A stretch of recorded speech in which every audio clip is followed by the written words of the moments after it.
Alright, welcome everybody. This is F0GX. Daniel is going to do a run of story mode, and I think we are ready to start.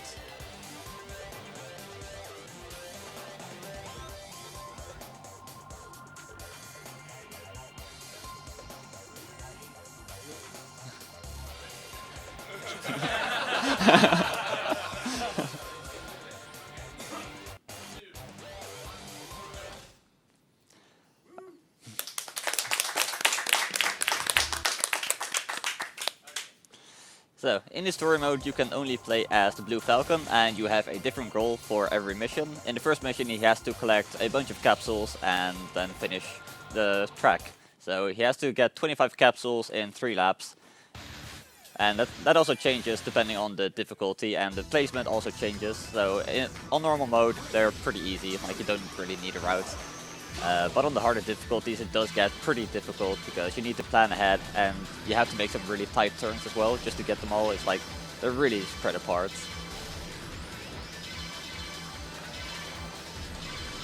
So the capsules don't really do anything aside from the fact that you have to collect them. But in Chapter 5 there will also be different capsules that give you some energy back when you get them. Energy is used for boosting, and you can boost from lap 2 onward. And you can also hit the boost blades for an extra speed boost. So whenever he goes over the colored strips on the track, that gives him back some energy. Energy recharges pretty quickly in this game, so he generally doesn't have to worry about it too much.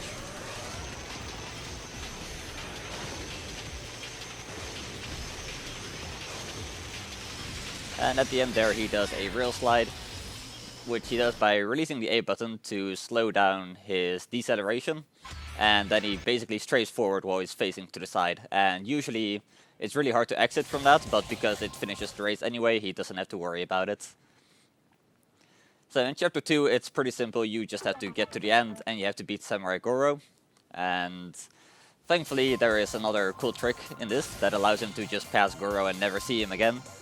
It's called shift boosting. Basically what you do is you go off the track, and then when you get back onto the track you press the A button to get a little speed boost. And you can just do that as much as you want. So he'll be going very fast and it's very dangerous, so hopefully he can make it first try. But we usually don't expect a deathless run when you're going for shift boosts.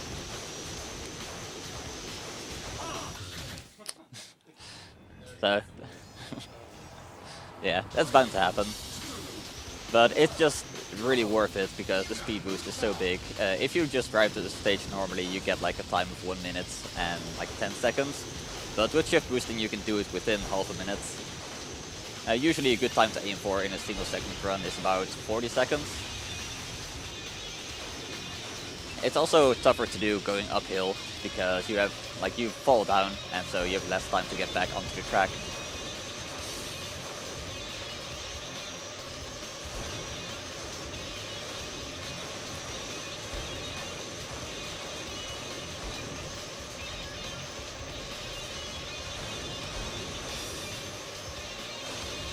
He's just going to take it a bit safe, make sure he doesn't get stuck here forever, because that does tend to happen, but 42 is not a bad time.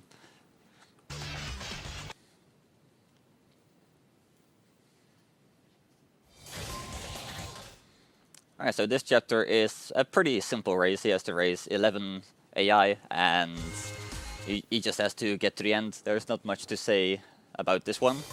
But I can explain some other tricks. There is MTS, which is Momentum Turbo Slide. And what that does is, it's basically like the rail slide you saw at the end of Chapter 1. Except you do it without hitting the rail. So you just angle yourself to the side and then you straight forward. But because you're also turning, you have to exit it. And usually that's done either by a quick turn or with side attacks. Side attacks actually give you some speed as well, so you can abuse those in a dive, as you can see coming up in a moment. So by doing those side attacks, he gets a little bit of a speed boost. It differs per vehicle how much speed you get. Blue Falcon doesn't get a lot, but it's still worth doing.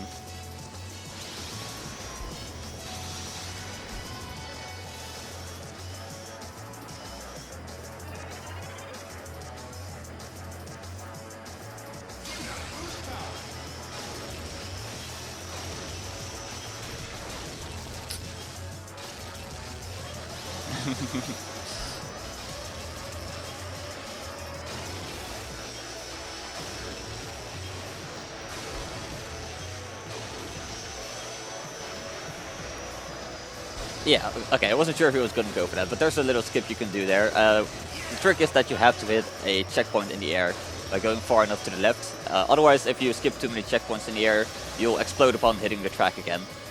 So he'll take the jump plate, and this is like the safer way to do it because you're floating a bit more, but there's also a way where you just angle yourself forward and do side attacks to just barely get back onto the track. It's faster, but it's also very risky. The skip saves like a few seconds at most, so it's not very important to do, but it looks cool, so.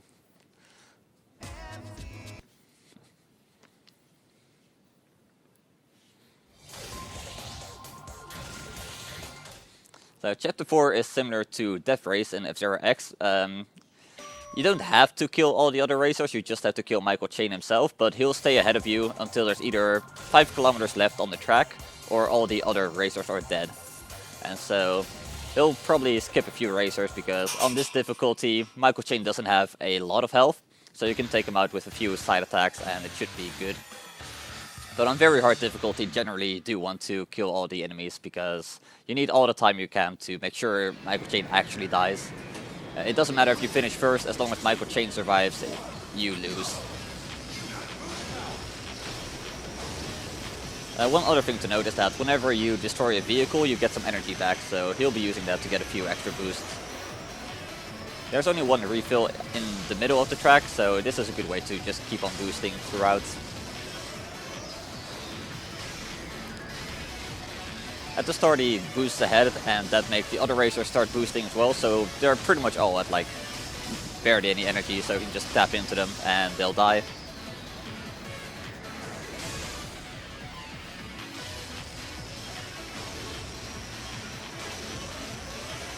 So as you can see, even though he's boosting, Michael Chain is just staying far ahead, and with snaking you can actually catch up to him and you can pass him, and it's actually a strategy to bump into him, to bump him forward to make sure you can keep snaking and finish faster.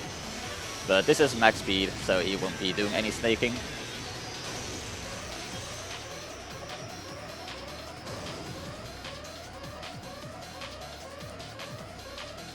So the AI is also very passive on normal difficulty. On very hard they tend to do spin attacks or like just cluster on you, and it's pretty painful. So whenever you try to side attack someone and they're spinning, then you just get bounced backwards, you take a bunch of damage. So that's always a pain, but normal is pretty safe.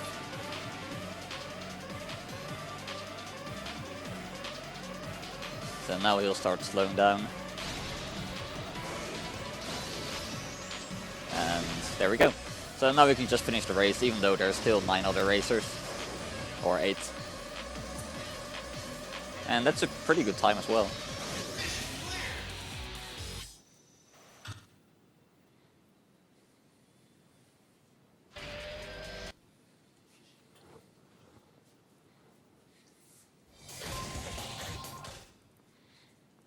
So Chapter 5 is this long tunnel, and you just have to go forward, you have to go through closing gates and just get to the end.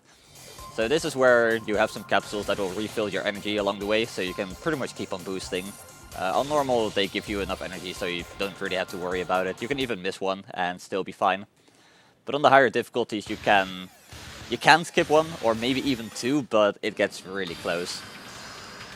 A lot of people struggle to finish this mission, even on very hard difficulty, without skipping anything.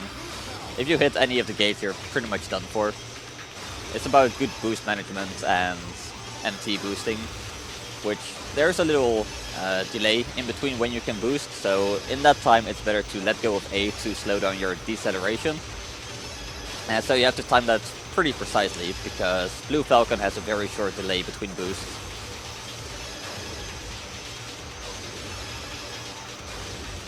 Not a huge difference, but every little bit helps when you're trying to finish this as fast as possible. Very nice. So sometimes that ramp will also not take you high enough, and then you just end up bumping into the gates. It happens a lot, especially on very hard difficulty, because you don't have as much energy to keep on boosting, so you enter at a lower speed, and then you just don't get enough height and hit the wall. Always sad when that happens. Mission 6 is not very exciting. It's basically about keeping your speed above a certain number, which also changes depending on the difficulty, and it's a really long track. It's not too difficult. There's one turn which is basically blind, and as long as you know it's coming up, it's not a big problem. But the first time it does get a lot of people. So he has to stay above 700 kilometers per hour. Even if he hits another vehicle, he'll probably still be fine. But obviously it would be better to avoid that. But this track is 2.5 minutes and there's not much going on.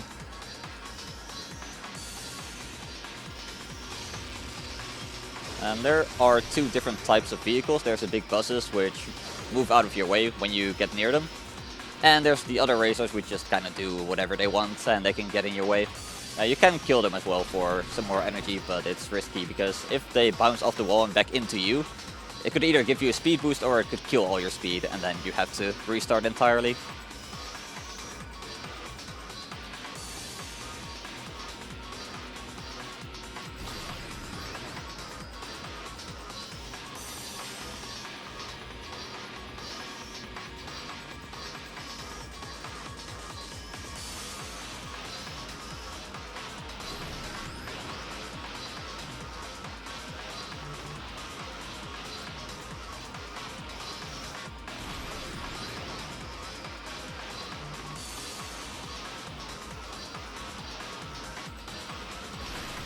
One other thing he tries to do is hitting boost blades at the edge, because it gives you just a slight speed boost compared to hitting it in the middle.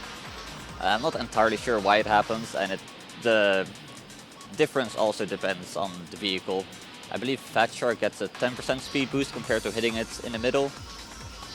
For Blue Falcon I think it's a bit lower, but it's still important to squeeze out as much time as possible.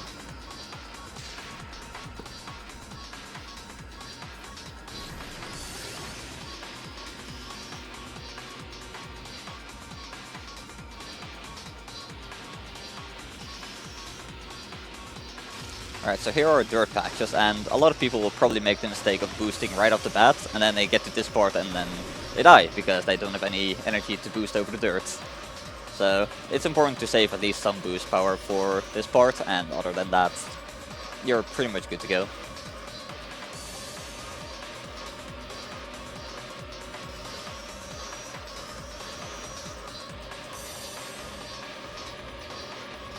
So the blind turn is coming up, so if you don't know this is coming, then it can really mess you up the first time. But if you just quick turn through it, then it's not a problem.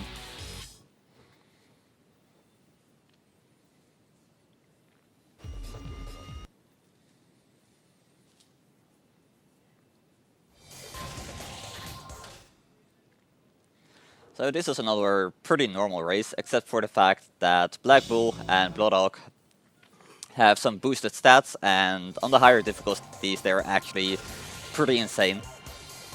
It takes a lot of effort to stay ahead of them, so usually the trick is to kill them as fast as possible, but on normal difficulty it's not too bad. You can outrace them if you just know a few techniques and you drive clean.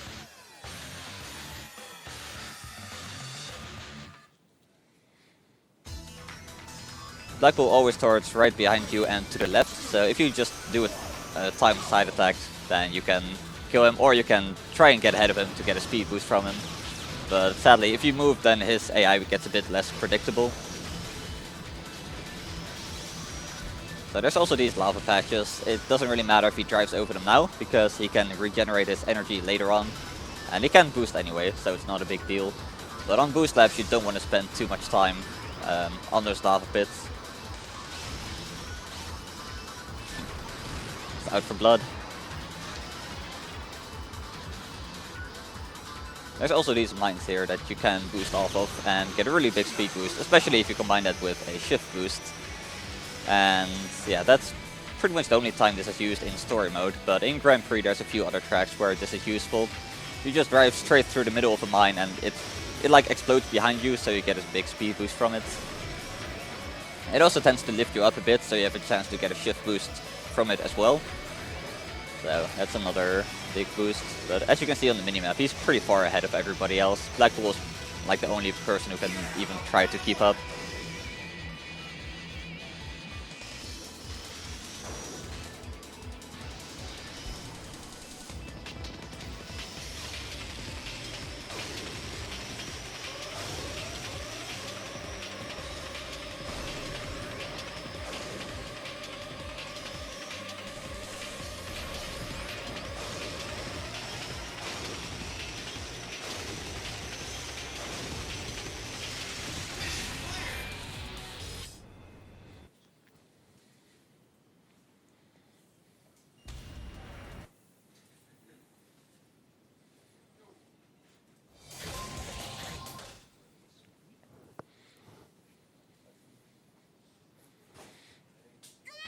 So in this chapter, he's going to race against pretty much Death himself. They're going to race for the championship belts, and as you might expect, his enemy racer cannot die.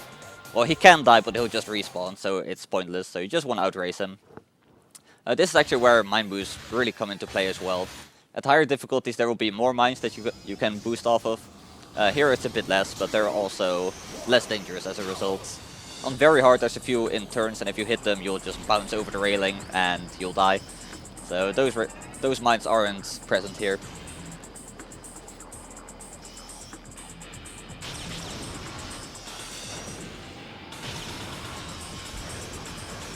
So if you go over the bump at a specific spot, you can also get a shift boost just because you lift off for like a few frames. Sadly, he didn't get it, but he can try it again on the boost laps.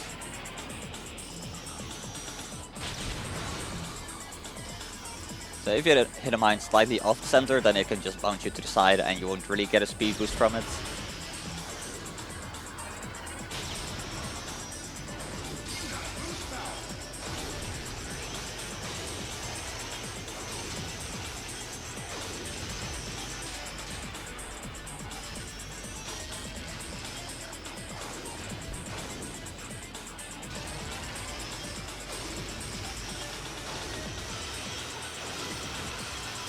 So right here he wants to avoid the lava patches as much as possible without sacrificing too much. Like without going too far out of his way. Because the lava patches don't do a lot of damage, but you just don't want to drive over them for too long. You want to be boosting as much as possible.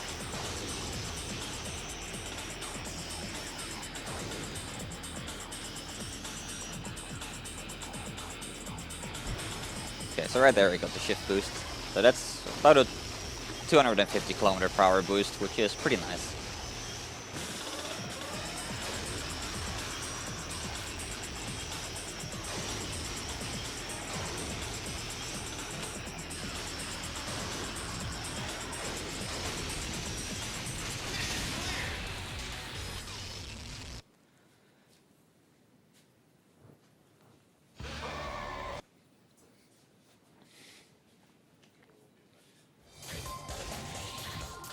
So for the final chapter, he has to race the creators of the universe, and unfortunately they're not very good at racing.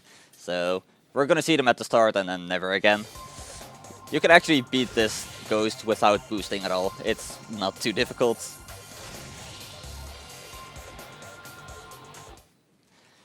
This track also doesn't have railings, so you can do some shift boosts here, but because the track just like a flat line as opposed to there being a hill, like in Chapter 2, the shift boosts are a bit more precise. So it's very risky, and it's also a longer track, so going for them on boost laps is very, very risky.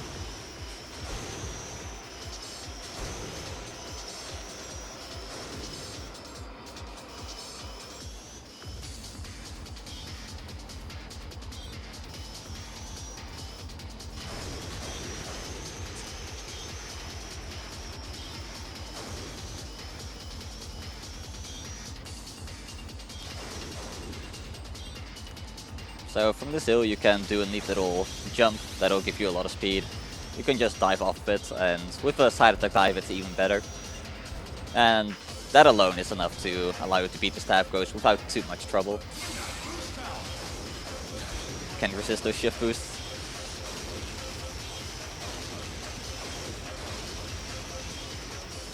Yeah, like it's really scary because if he dies now, it's gonna cost him a minute. But the payoff for every individual shift boost isn't too big. It's only when you do a lot of them that it gets worth doing.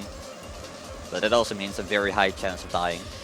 And he especially doesn't want to do it when the track's at a weird angle, because that gives you even less time to respond.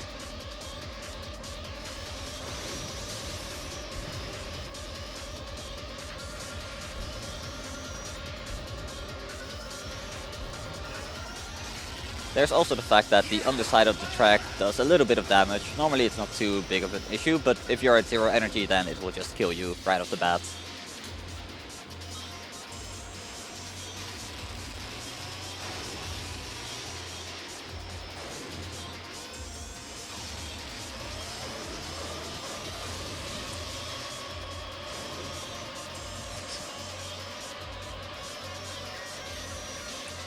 Alright, so we're getting pretty close to the end of the run, so get ready on time in about 10 seconds.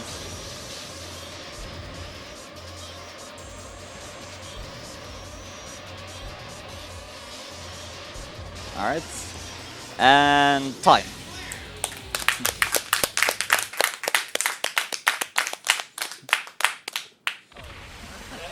Well, close enough.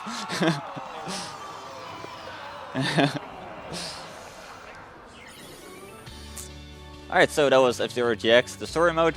There's a lot more tracks in the game that are only available in Grand Prix or Time Attack mode, and yeah, this was just like a little preview of what the game has to offer. There's better machines out there that can go even faster, and it's pretty crazy to watch, so definitely give it a watch sometime. This game also has amazing music, so I'm not sure if we can listen to it while we're waiting for the next run.